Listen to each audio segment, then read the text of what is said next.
Nous exportons la sédition, qui est le plus précieux des biens. Alors redressons la balance des paiements, inventons des slogans.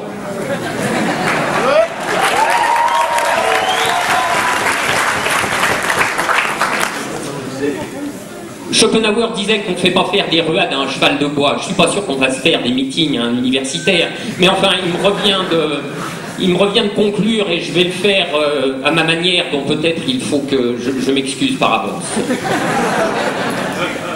Mais enfin, voyons.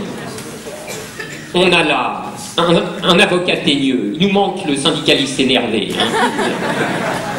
On a des étudiants qui ont passé depuis longtemps leur point d'ébullition. Des lycéens très à chaud également. Des camarades cheminots en lutte. Un étudiant sud-africain, je ne parle pas du chercheur égaré. C'est quand même un fameux ramassis, cette tribune.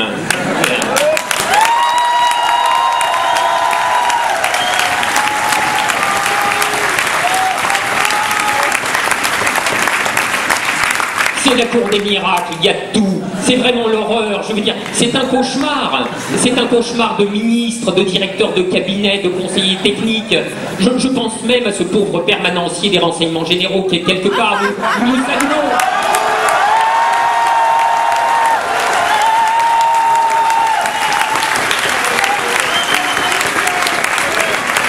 Tout ça n'est pas drôle.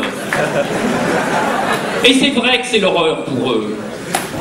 Déjà, la sédition des jeunes au naturel, c'est leur hantise. C'est la hantise du pouvoir. Mais ça hantise au carré, c'est le contact des jeunes avec les classes ouvrières, et plus généralement avec le salariat, soit exactement ce qui est en train de se passer ici ce soir.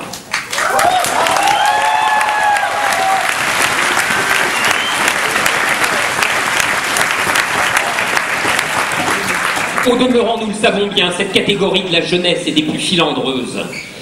Elle est surtout utile au pouvoir pour créer des distinctions, donc des séparations, là où en réalité il y a de grandes continuités, et notamment la continuité salariale. La continuité entre ceux qu'on forme, ou plutôt qu'on formate pour les apprêter bientôt au salariat, et ceux qui y sont déjà, et certains d'entre nous, de nos camarades, viennent de nous en parler. C'est assez édifiant, n'est-ce pas? Et il vaut mieux en effet pour le pouvoir que ces continuités demeurent inaperçues. C'est que du moment où elles viennent à l'esprit des intéressés, elles sont toujours à même de muter en solidarité. Mais à même seulement. Il ne faut pas se raconter des histoires. En temps ordinaire, toute la sociologie s'oppose à cette mutation. Les étudiants, normalement, sont conformés pour venir renouveler le stock des CSP+, obtenir assez facilement le crédit pour leur Renault Scénic, peut-être même accéder à la propriété. En tout cas, ne jamais voir un étudiant de leur vie. Comme on sait depuis longtemps, les frontières invisibles du monde social offrent un principe de compartimentation où le pouvoir trouve la meilleure garantie de sa tranquillité. À ceci près que le pouvoir néolibéral, qui est indissolublement un pouvoir stato-capitaliste, ce pouvoir que plus rien ne retient depuis 3 décennies, a logiquement fini par se croire tout permis. Aussi ce capitalisme qui n'a plus aucun sens de l'abus s'est-il mis à maltraiter tout le monde, à violenter indistinctement, et jusque des populations qui constituaient pourtant sa base sociale, les cadres par exemple, les cadres présents mais aussi les cadres futurs, donc les étudiants, qui d'ailleurs se font de bonne heure une idée assez nette de ce qui les attend dans la vie professionnelle, en commençant avec des stages pourris, en enchaînant avec des CDD précarisés, payés au lance-pierre, etc. Et c'est alors que la grande continuité salariale reprend le dessus, et finit par l'emporter sur les autres discontinuités sociologiques. Le commun principal apparaît derrière les différenciations secondaires. Et oui, les conditions sont réunies pour que les continuités mutent bel et bien en solidarité. Malheur au pouvoir qui a laissé se produire de telles coalescences.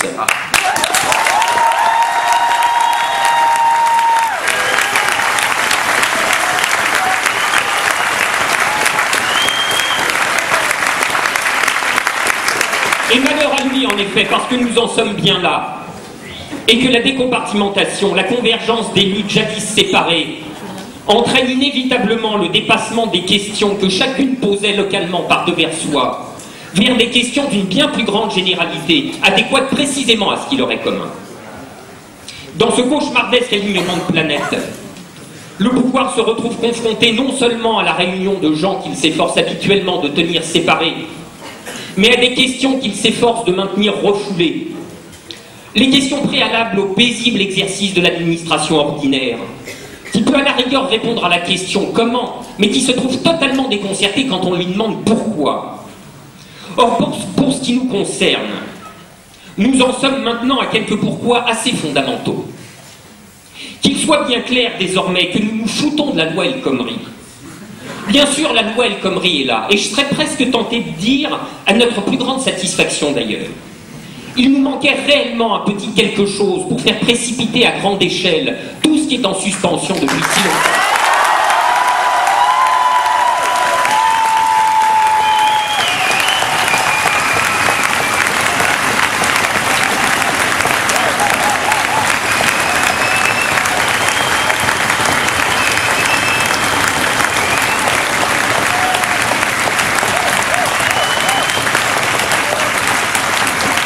En tout cas, de ce que nous nous foutons de la loi El Khomri, il suit que nous ne revendiquons nullement qu'elle soit modifiée ou réécrite. Nous ne revendiquons pas de droit, nous ne revendiquons pas du tout d'ailleurs. Revendiquer, c'est déjà s'être soumis. Revendiquer, c'est s'adresser à une puissance tutélaire aimable, à un débonnaire bienfaiteur. Les enfants réclament, grandis, ils revendiquent. Eh bien, pour le plus grand malheur du bienfaiteur présent, nous sommes plutôt décidés à sortir de l'enfance politique. Et en politique, s'extraire de la condition infantile, en finir avec l'état de minorité, c'est commencer à poser pour son propre compte des affirmations. Alors disons les choses tout de suite et sans détour. Avec l'État grand E, l'État qui ne reconnaît que pour lui-même et pour lui seul l'État de la majorité et le monopole des affirmations, il est possible que ça ne se passe pas très bien avec lui. Le monopole parental, le monopole bienfaiteur, n'aime pas être contesté et il n'aime pas être défait. Il va pourtant falloir qu'il s'y fasse. La puissance tutélaire, qui se croit la seule puissance affirmative, a pour habitude de cantonner ses sujets à la réception passive, c'est-à-dire au droit de dire oui, ou de temps en temps à la rigueur de chouiner un peu, de préférence entre république et nation.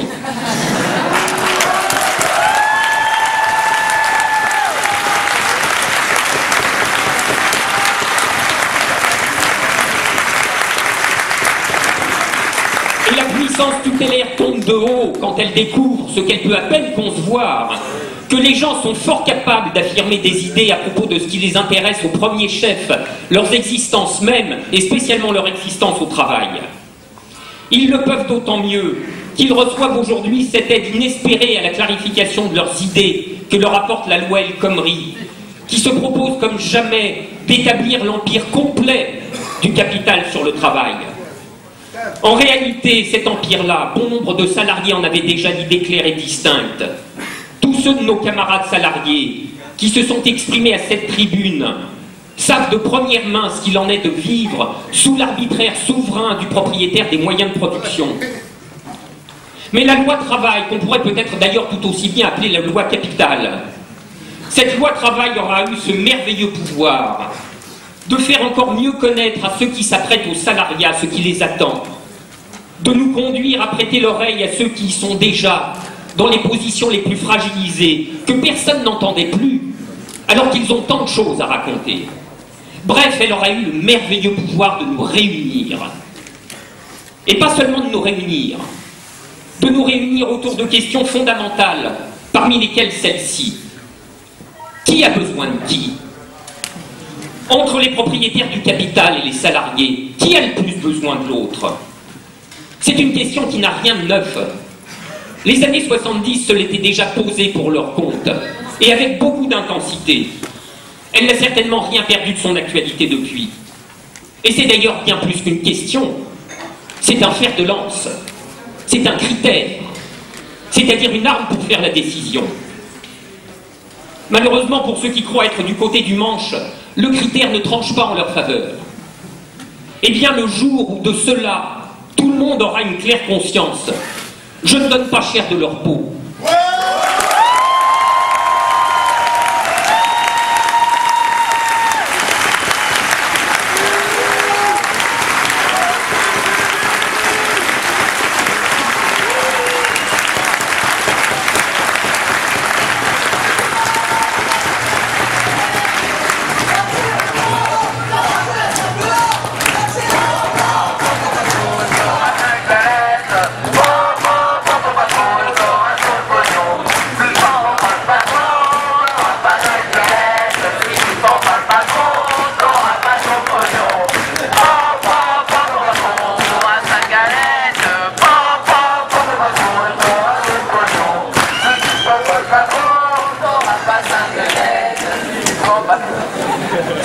passe maintenant a un sens. Il est de nous préparer à les oublier et de commencer déjà à réfléchir à la manière dont nous vivrons sans eux, c'est-à-dire dont nous vivrons pour nous, à demain dans la rue et à la nuit debout.